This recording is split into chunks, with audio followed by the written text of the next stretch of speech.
Trois façons de créer des rebondissements dans son roman. Si vous écrivez un roman et que vous cherchez à relancer l'histoire de votre roman, une bonne manière, c'est de créer de bons rebondissements dans son récit. Mais comment on fait ça? Quel genre d'événement ça peut être? Quel genre de surprise on peut installer dans son récit? Et souvent, quand on cherche, on se retrouve face à une feuille blanche, on n'a aucune idée qui ne paraît vraiment fonctionner. Et dans cette vidéo, je vous propose trois façons de faire pour vous aider. Première façon, ça va être d'installer un nouvel élément dans le récit. Que votre héros soit en difficulté ou qu'il soit sur le point de réussir ce qu'il veut réussir dans le récit, eh bien à ce moment-là, vous présentez un nouvel élément, que ce soit une nouvelle info qu'apprend le personnage, un nouvel objet qu'on lui donne, une action que fait un autre personnage auquel il ne s'attendait pas, enfin voilà, quelque chose de nouveau auquel il ne s'attend pas.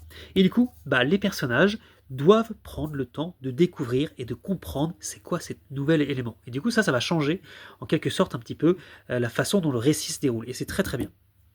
Deuxième façon de faire, c'est le changement de stratégie ou de perspective. C'est-à-dire que votre héros, il agit d'une certaine manière dans le récit pour avoir ce qu'il veut avoir dans le récit. Ok ? Et parfois, même, il voit le problème auquel il est confronté d'une certaine façon.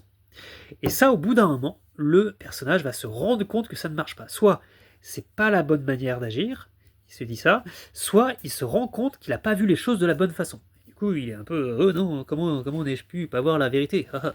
Et du coup, une fois qu'il se rend compte que ça ne fonctionne pas, eh bien, ça le pousse à changer et il va se retrouver à agir différemment. Et ça, c'est vraiment un espèce de bouleversement un rebondissement qui est vraiment intéressant dans le récit parce que ça change beaucoup de choses dans la façon dont le récit se déroule.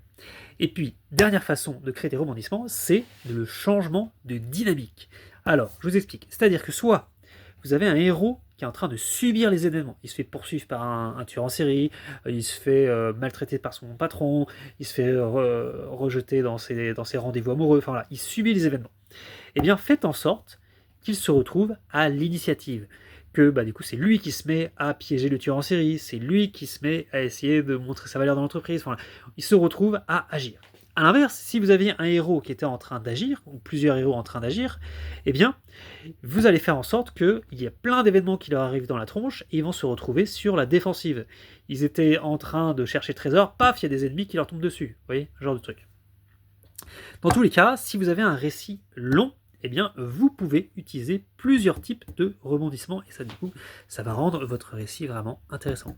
Voilà, dites-moi si vous avez déjà utilisé un de ces trois rebondissements et si vous voulez avoir l'accès à la fiche, c'est dans la bio. Voilà, et moi je vous souhaite bonne écriture.